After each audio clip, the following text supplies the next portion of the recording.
அதிமுகவின் முன்னாள் அமைச்சர், செய்தி தொடர்பாளர் திரு வைகை செல்வன் இணைப்பில் இருக்கார். சார் வணக்கம். வணக்கம்.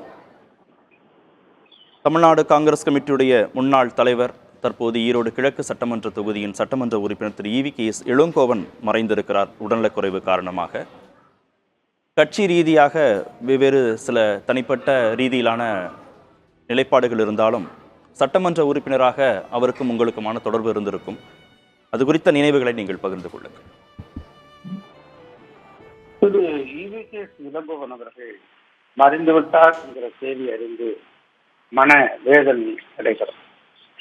திராவிட இயக்கத்தின் 50 தலைவர்களில் ஒருவராக திகழ்ந்த EV.K. சம்பத் அவர்களுடைய புதல்வர் அவர்.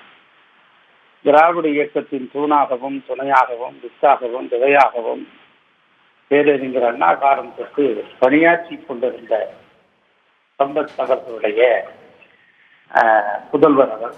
தந்தை பெரியாருடைய அண்ணன் பிள்ளைகளில் ஒருவர், பேரனாக திகழ்ந்தவர். இருந்த போதிலும் கூட காங்கிரஸ் கட்சியிலே இணைந்து அந்த காங்கிரஸ் கட்சியில் படம் தொற்றி தொடர்ந்து அந்த இயக்கத்திலேயே கடந்தோல் அமைத்தவர்களில் ஒருவராக திகழ்ந்தவர்.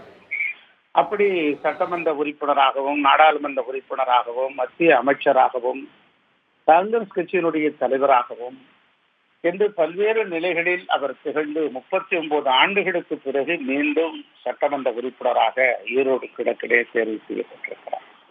அப்படிப்பட்ட ஒருவர் மறைந்துவிட்டார் என்கிற செய்தி மிகுந்த மனவேதனை அளிக்கிறது. ஏனென்றால் அவருடைய மகன் மறைந்ததற்கு பிறகுதான் ஈரோடு கிழக்கு தொகுதியிலே அவர் போட்டியிட்டார். மகனும் மறைந்து விட்டார், தந்தையும் மறைந்து விட்டார் என்கிற சோகம் அந்த குடும்பத்தை ஆற்றனா துயரத்துக்கு அழைத்து செல்லக்கூடிய நிகழ்வாக அமையும். அப்படிப்பட்ட அந்த துயரத்தில் இருந்து அவர்கள் விடுபட வேண்டும் என்று நாங்கள் வேண்டுகிறோம்.